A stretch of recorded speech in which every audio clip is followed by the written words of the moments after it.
Well, here we are with the one and only Sheri Willick once more talking about real estate. Yes. Sheri, this month, let's talk about this scenario. The offers come in, there's one that you chose. Yes. Now it's time to legally disclose, right? Absolutely. So known material, latent defects is what we talk about. Things that would not normally show up in a usual inspection. So often it's the stuff behind closed doors, or not closed doors, behind the walls.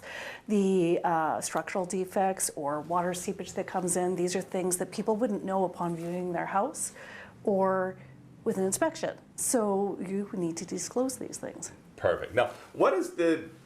I think it makes sense to reason why, right? I mean, if you're selling something to someone, they should know what they're buying. Ultimately, it strips down to that? Well, if it could affect the value of the home, then it's definitely something that has to be, or that if they maybe wouldn't have bought it had they known. Gotcha. Now, there are other things, though, that we don't need to. We don't necessarily need to overshare. What sort of things do we not need to worry about in terms of disclosure? Well, things they should have known upon viewing the house. You know, you've got scuffed floors. It's obviously windows from 50 years ago, but they're functioning. You don't have to tell them that they are 50 years old.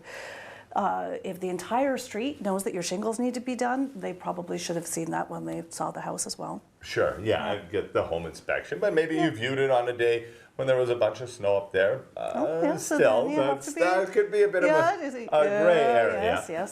So basically the rule is if you'd like to know about it, you should share it, right?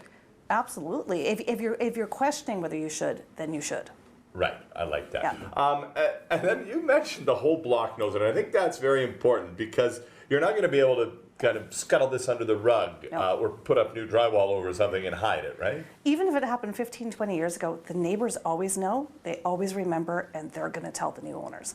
Fantastic. It happens. And then an interesting question I was curious, what about, like, I don't know, stigma, paranormal activity, things of that nature? So in Saskatchewan, sellers don't legally have to disclose if a death happened on the property or if there's paranormal activity on the property. But again, if it's going to affect somebody's decision to purchase it, most realtors are going to encourage you to disclose it up front because it's going to save any costly legal battles on the back end, right? Yeah, exactly, right? That's really what this is all about. It's not just full transparency and disclosure, but also a chance for you to save yourself grief and hassle after the sale. Protects both the buyer and the seller, and if you get it into the contract, then everyone is protected. SheriWillick.com. Go check it out.